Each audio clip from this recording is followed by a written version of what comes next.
Welcome to Ocean Stories, a podcast hosted by me, Lydia Carey, and me, Sarah Hersping. We may not be marine experts or even professional scuba divers, but we are curious about the ocean and ways to protect it. Every week, we chat with conservationists, researchers, business owners, and anyone else with an ocean story to tell.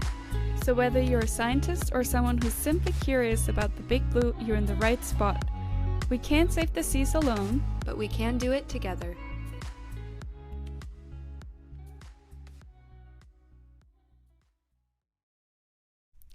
Welcome back to Ocean Stories podcast, episode 2 today. Thank you for tuning back in.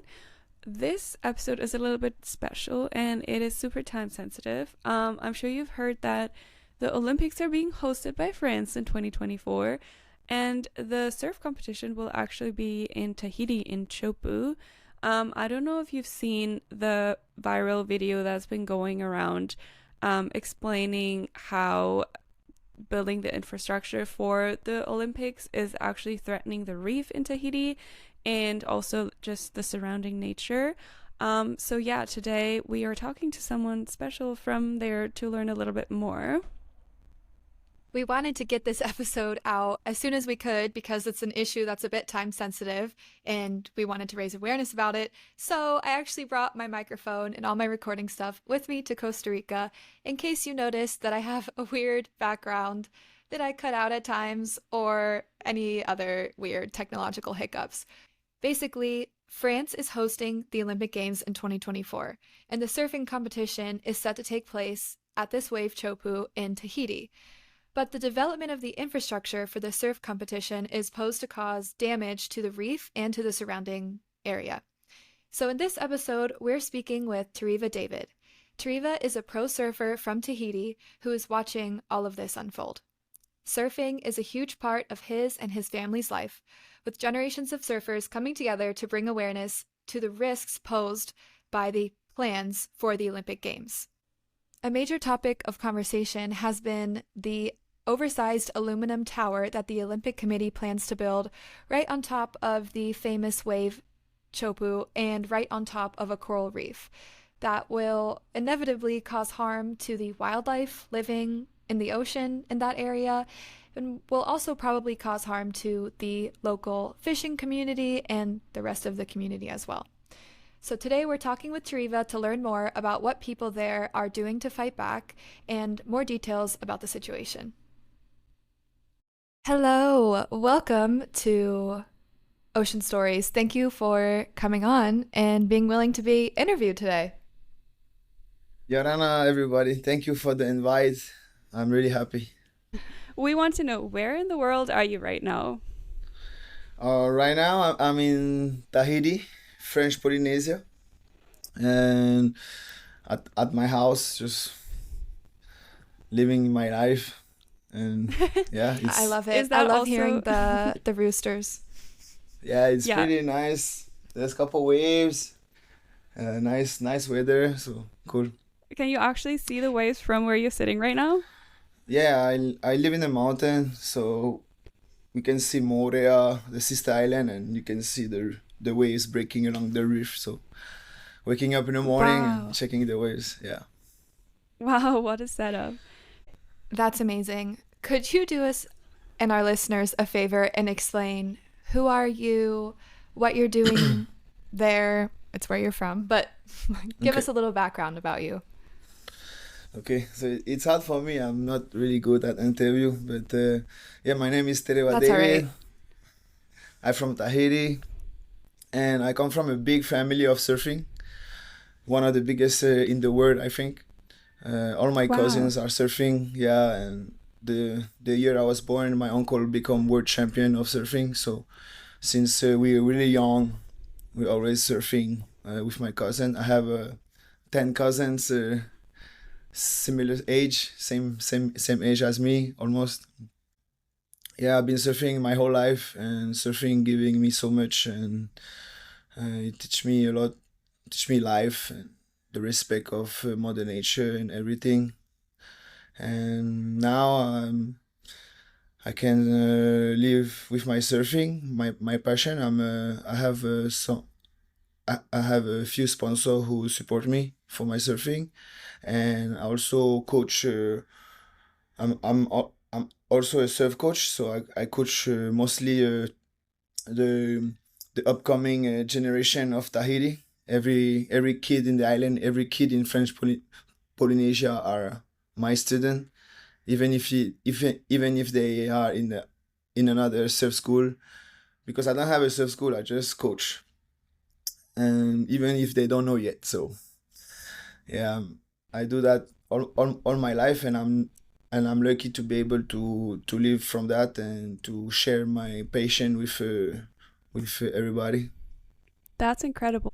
So you say you fully live off of surfing. Is surfing generally a really, really big sport and a big part of the culture on the island that you live on? Yeah, so surfing become from I'm from. Surfing's from Polynesian, from Tahiti, from Hawaii. I recently heard he come from Peru too, but yeah, it's like we it's in our culture, and surfing for us is really important and really special. Before in our story, only the king and the queens was able to surf, and now and for us to be able to surf those magic waves, it's a really we are really grateful, and we love to share it with all surfer all around the world. It's amazing the respect that you have for the waves and how it's connected you with Mother Nature. We saw that you have described yourself as an eco citizen. Can you explain what that means to you? Uh, like here in Tahiti, there's a lot of pollution, and I since I'm a kid, I always paddling out to go surf my home break, Ta'apuna name, and when I this is my most souvenir. Like I always go to the spot with my surfboard. Like you have like to paddle like 10 to 15 minutes to get there, and I always see when it's raining, there's a lot of trash going out in the ocean, and I always see those plastic bottle of water in the lagoon, and multiple times I have to put the bottle water with me, carry with me, paddling while I was watching the boat passing. Just don't even take care of it, But I'm just I cannot do that, so I have to take all those plastic bottle with me in my shirt, or a lot of time we go just shirtless and just board short, so gotta fit in my board short. Mm-hmm. So it was that thing that really marked me, and I always like try to do everything against the pollution, and yeah, everything. Yeah, I can imagine that when your whole career and your whole life you're just spending out in the ocean, it's like you actually see all the pollution. I mean, you're around it every single day. You must be so aware of it. Yeah, and your Um whole family too. Yeah, that's right. so you said that the whole island is super connected to surfing. It's where it's originally from. What does it mean that the Olympics are probably being hosted there? Like, is everyone like really excited about it, or what is the general situation? I think the first reaction is like, wow, Olympic in Teahupo'o, really nice. But and also they always like told us that the Olympic gonna adapt to Teahupo'o, but they don't adapt things. So we are like That now hasn't been like the case. yeah, yeah. Yeah. For all our listeners that are not aware of what is going on, can you explain? I'm sure a bunch of people have seen this viral video that went all over Instagram and everywhere, but can you explain what's going on to everyone who hasn't heard about it yet? Yeah, so Chopo is the end of the road, the most one of the most sacred place in the world, super pure and raw. And over there, the fish is healthy, the reef is healthy, the river mouth. There's a lot of waterfalls, cave, like it's like the paradise on earth. And now Olympic coming, and as everybody know, Olympic have to build a big stage, big buildings, and big bridge. And now that's what they doing right now. And like Chopo is really at the end of the road. There's not a lot of people on the road. There's a lot of bicycle. There's a lot of small cars, and now you can see those huge truck, brand new, huge, like going so fast and in Chopo, and like wow, it looks like we are in a big country, So they bringing all those big things into such a small space in such a small part of the world. And even in Tahiti, Chopo is small. It's not a big city, not a lot of people living there, and most of them they don't even care about surfing. They live there. They dream in Chopo. They are fishermen. They are farmers, and they don't really care about the waves. And now they have Olympic coming, and they want to take over their land. They want to get rid of their farms that feed all the school in the end of Tahiti, in Tahiti. And yeah, they want to change everything without even going to the people and talk and see how we can do, try find solution. They just sign everything in France by themselves. They don't even know what Chopo looks like. Some of them, most of them, they don't even never put a mask to see the reef, and they building a big aluminum scaffolding in their computer. So I think it's a big problem, and yeah, in Chopo, everybody from the kids to the oldest people, they are really aware of that, and they are ready uh, to to block and to just in the legal. We are staying in the legal, but they are ready to go in the front and say stop. But what is happening is there's a lot of construction happening. Too many construction. They're building a bridge too close to the shore. After they're gonna have to do, I don't know what to say in English, but more construction like a riprap. So there's a little river mouth with a little wave that where all the kids are going to have fun in the wave, body surfing, people fishing. But that wave gonna disappear if they do all those construction.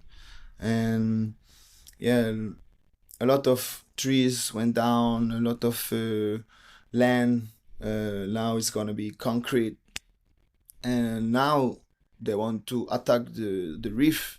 They want to attack the lagoon, and we want to say stop because it's already too much. But now you're going to like, and Chopo also is a mare. So in the mare in Tahitian means the cemetery, sacred cemetery, and Chopo is it's a land of gods, and this place is really really special, and it's really powerful. Like I hope you're gonna come to Tahiti, and I'm gonna bring you to Chopo, and you're gonna see. It's hard to explain, but when you see and you realize and you are here at the moment, you can feel the energy and you can feel the mana of the place. It's really powerful. Like you not feel that a lot of people in the world, even in Tahiti. But yeah, it's really sacred, and we gotta keep it like this. You gotta keep it pure and raw, so the next generation will have the same chance, and even the generation of the world, huh? Because people are gonna come Chopo, all the generation from all around the world gonna come to Chopo at least once in their life. And the problem with the aluminium tower is that they want to, so they want to change the wooden tower, and the wooden tower, actually my grandpa and my uncle created. It's been more than 20 years, and it's really good. The wood is flex. The the concrete now, the reef goes on it, so it's it's with the reef, and it holds code red, huge waves, like 15-meter waves already broke here, and the wooden tower was fine, like everything is good, but it's just about paper. They say it's not conform, it's not in the norm, it's not in their rules, but like we have papers, we have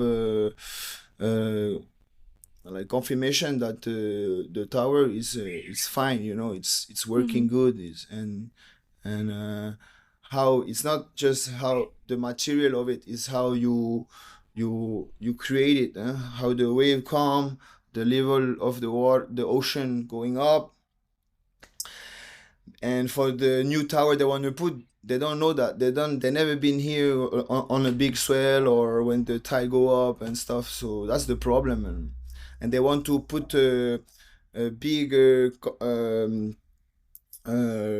tube in the reef, 4 meter deep, on 12 plow. The channel go under the reef and goes in the lagoon where the scuff is, and it's not good if you pierce the reef. The thing is, the big swell come, the aluminum tower gonna move, the plate gonna move. It's not good. It can break. It's gonna. But and the thing is, to build this, you have to come with a boat inside the lagoon, about 400 meter, to get into the zone to build the scaffolding. But where you go, there's only a really small, like it's not even a channel, it's like a really space to go. And they have a big barge to put the machine on it and to come and to build that aluminum tower. But to come, it's even with a jet ski, you have to go really slow. Huh? But to come, we've been using for the wooden tower, we've been using a boat with a small tirant d'eau, like a small space of boat inside in the water, with the motor really up, and it's pretty tough. Like, you really have to be good. We have one guy, two guys, specialists of this little way from Tahiti, my brother and my uncle. They really know how to go and how to only touch a little bit the reef, but not much, But now with the big barge they were gonna do, there's no way they're gonna make it. They have to break so many reef, so many, like they have to, because if not they cannot access. So you say not only putting the poles into the reef will destroy it, but even the boats and all the machinery getting in is already gonna destroy a large part of the reef. Yeah, and also one of the worst too is from the shore to the scaffolding. Yeah, they want to put a cable to have electricity for AC, for computers and stuff, to have toilets, and to have hot water. But this cable, it's actually, I don't know how to say in English, but like we have the same cable in Fakarawa.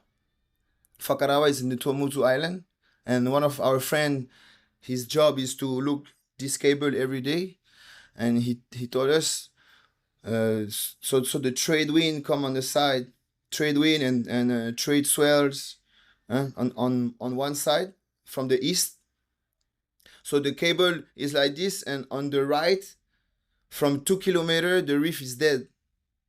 On the right of the cable, inside this cable, I don't know how to say the wave, like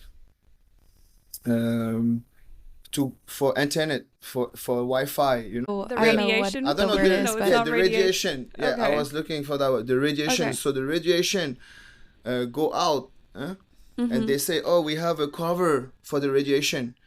Yes, but it doesn't really 100%. It's not 100%. In Fakarawa, the same cable on the right, it's all dead. The reef is dead. It's from 2 kilometers, and on the left side, nice, healthy, fresh. alive, no problem. And on the right side, all dead. And Wow. that's what gonna happen to Teahupo'o, huh? For sure. Yeah. The trade wind is east, the trade swell is southeast, and for sure in 10 years, in 20 years, uh, it's gonna be dead. All from the on the right side, all gonna be dead.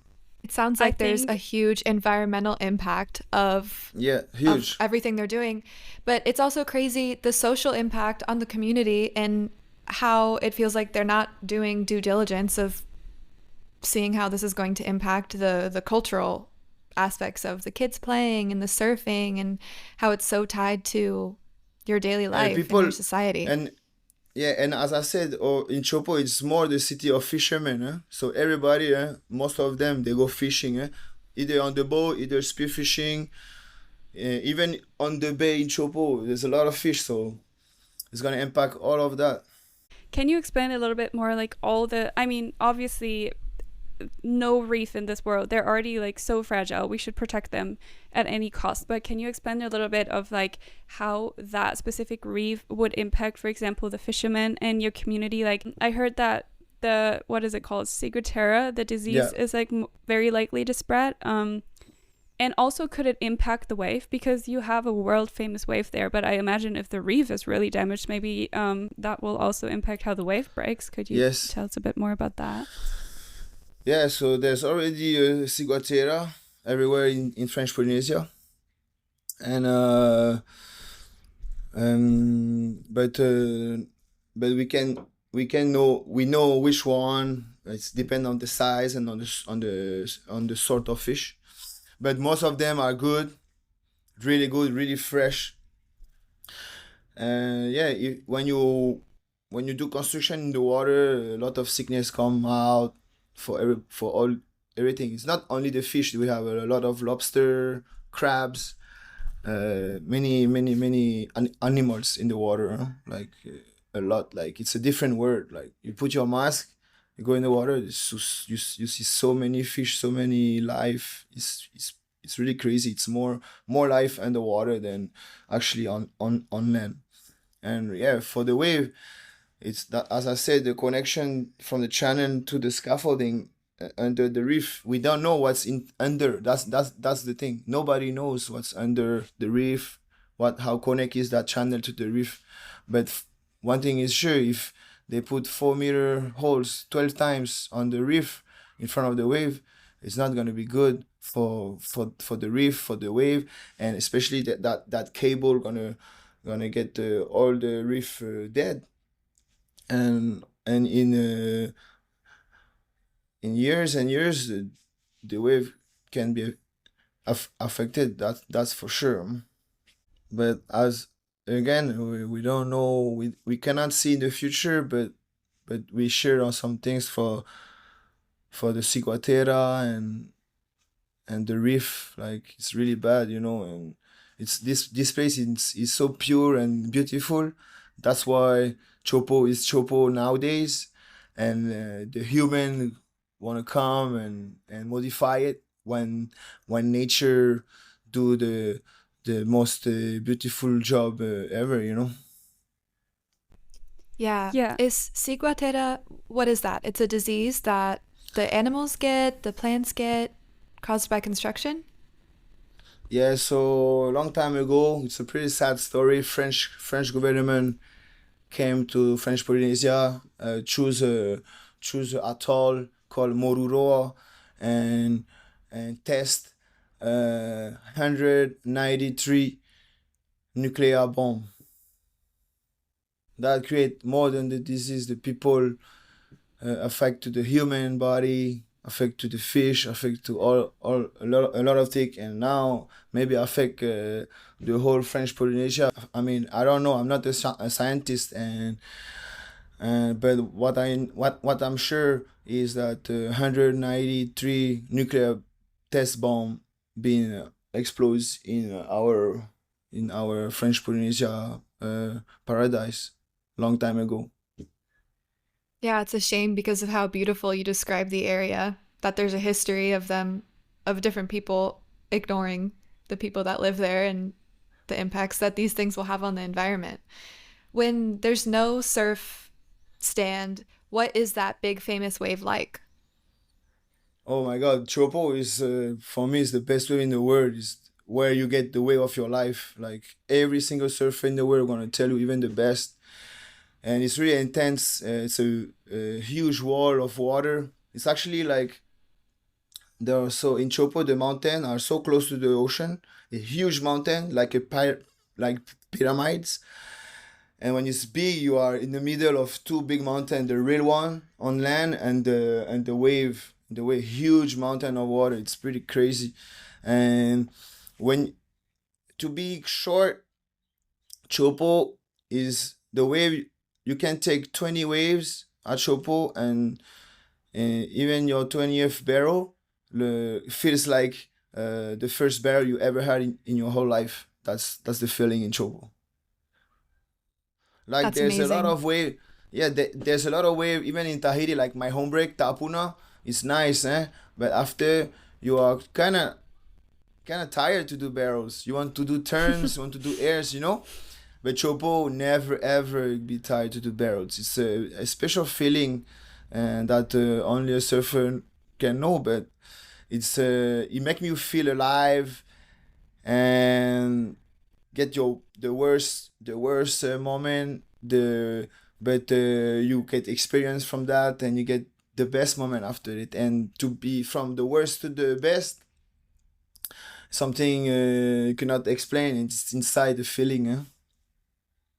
I for think your me for passion me about it is so infectious. It makes me no, want to it's go it's no, it's so right easy. now. And even for me, it's even more special because I have to share it with my family. My cousins are like my brothers.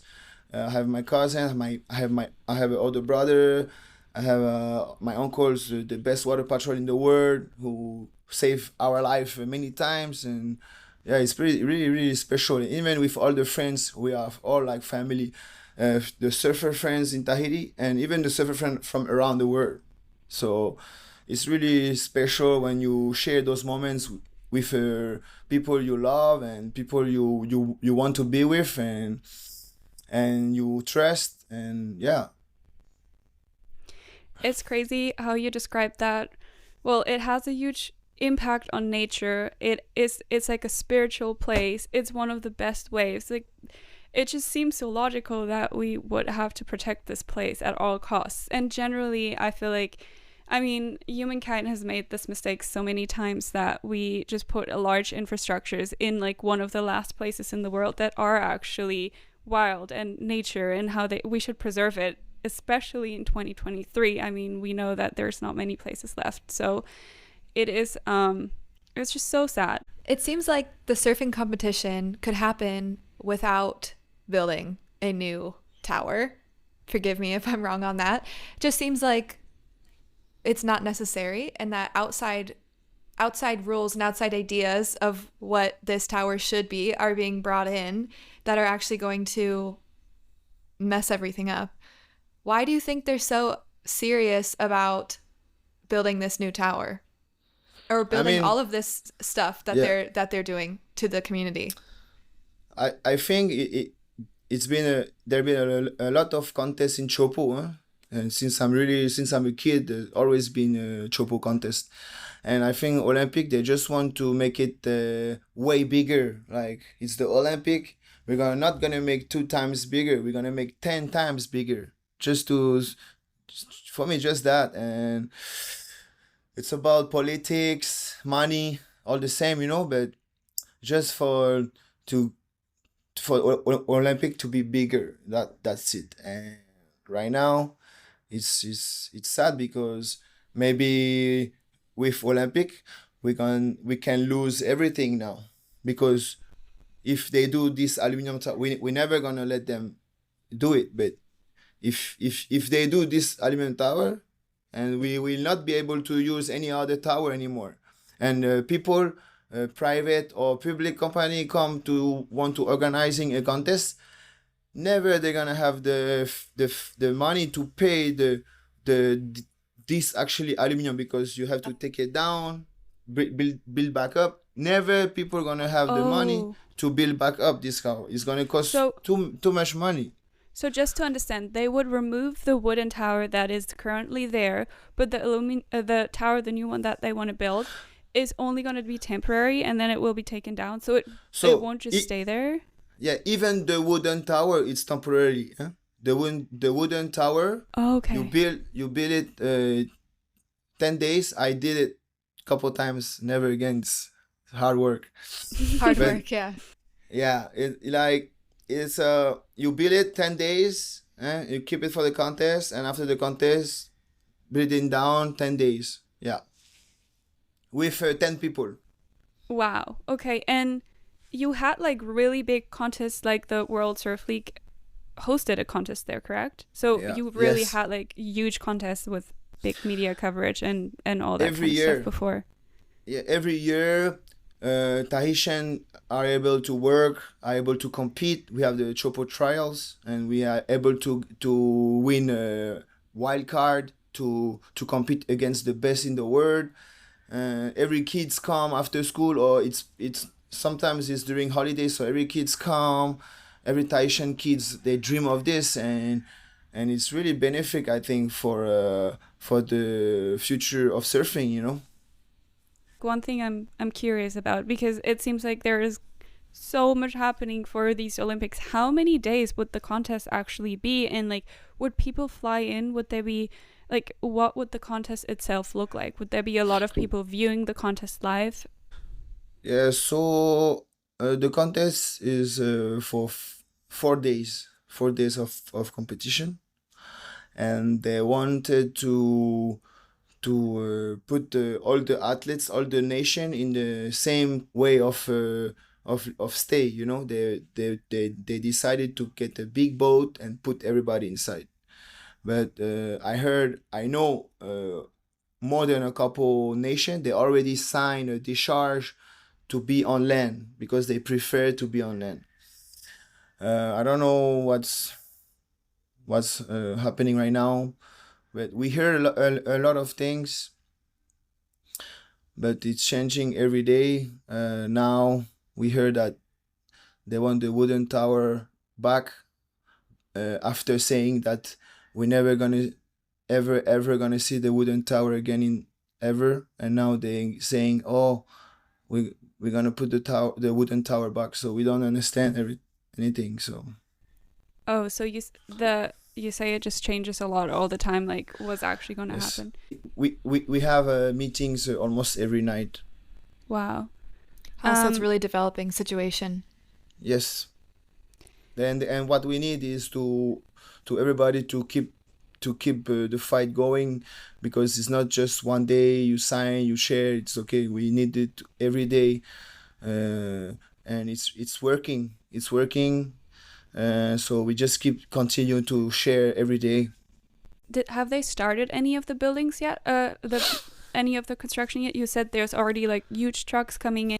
Yeah, I think they are already late on the Oh, okay. construction. Yeah, they are already late. And for example, we live in front of the marina of Chopo, and it's almost been a year, and he didn't progress. It's still the same, so we don't understand nothing.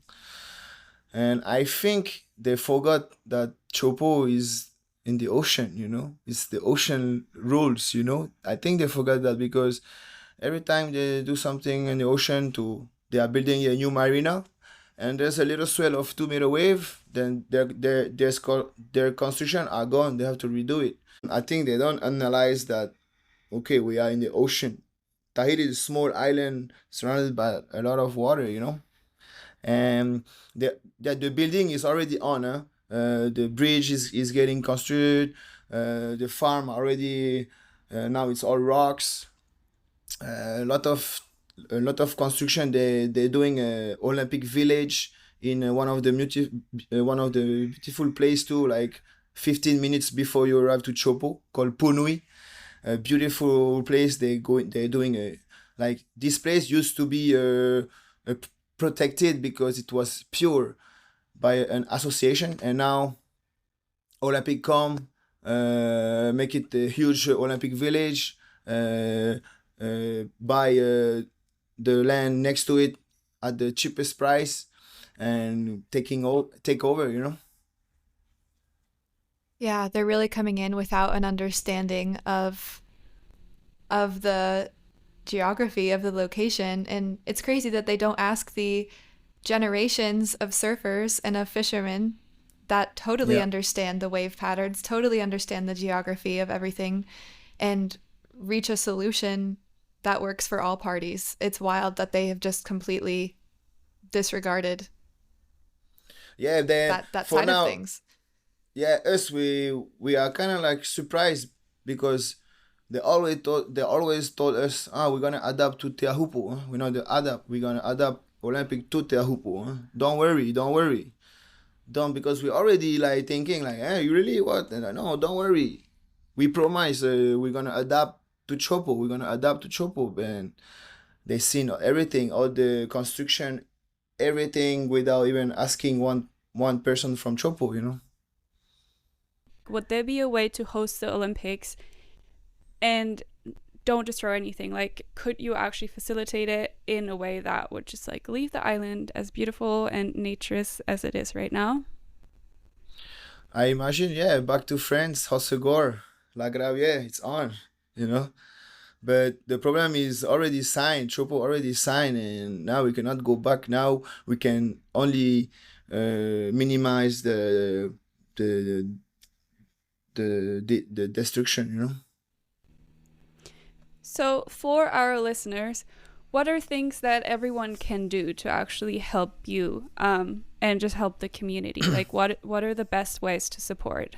First, I want the viewer that I'm not speaking English very well, but yeah, to help, we just need to keep fighting on the social media, on the media, and it's in the cover of every news in France, which is good, and even around the world. So yeah, it's really important to keep sharing the petition to sign, still share all the post from at Save Teahupo'o on Instagram, and yeah, just to keep continue the fight on social media and in the media. It's working good, and we just need to continue. And on the 10th of November of this month, we are doing a walk in town, so everybody can come.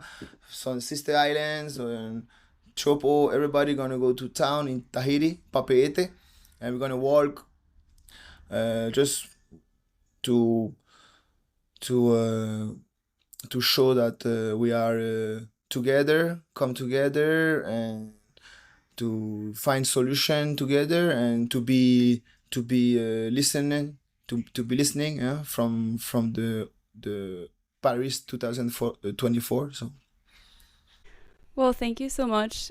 We're so lucky to have you on the podcast and to my just first your first. my first podcast. Wow. Well, Yeah. that was amazing. Honestly, thank you. Yeah, and thank you for sharing and just like explaining it. Sorry for asking some kooky questions about the surf culture over there. But yeah, I just feel so strongly about this topic, and I think everyone should really get involved. And yeah, we should keep these wonderful spiritual places, untouched places, in the way they are. We have one last little fun question that we ask everyone, and why wouldn't we ask this one right now? What was your favorite ocean story or your favorite ocean memory? It can be anything. It can be the best surf of your life or an interaction with an ocean animal. Like, do you have like one thing that sticks to your mind when you think about your favorite moment in the ocean? Yeah, just all those moments I share with my family. But in 2004, no, 2014, sorry, I surf a wave with my uncle. It was super huge, and it was and it was super glassy, like perfect condition with no one out. Everybody were, yeah, like everybody was surfing another wave, and you know, with Mother Nature, you never know. So we follow our instinct, and we follow the light, the white light, me and my uncle, and he told me he's another level.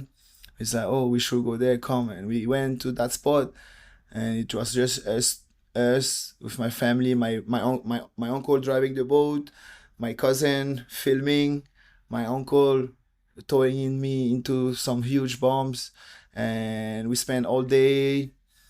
And I got 20 waves, 20 barrels. I got 2 wipe out, and he saved my life a couple times. And come back, we came back home. We have a family land that everybody lives here. That's why my cousins are like my brothers.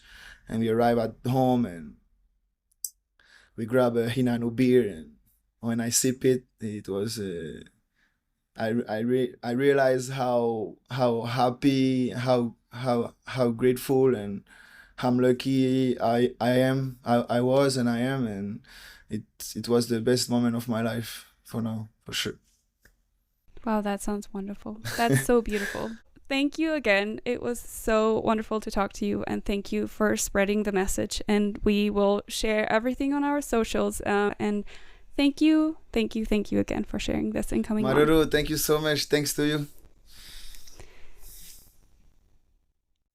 Thanks for joining us for another episode of Ocean Stories.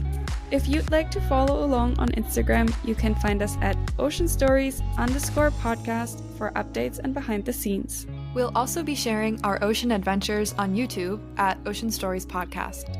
If you like this episode, please show your support by leaving a review on Spotify or Apple Podcasts. Join us next Tuesday for more Ocean Stories.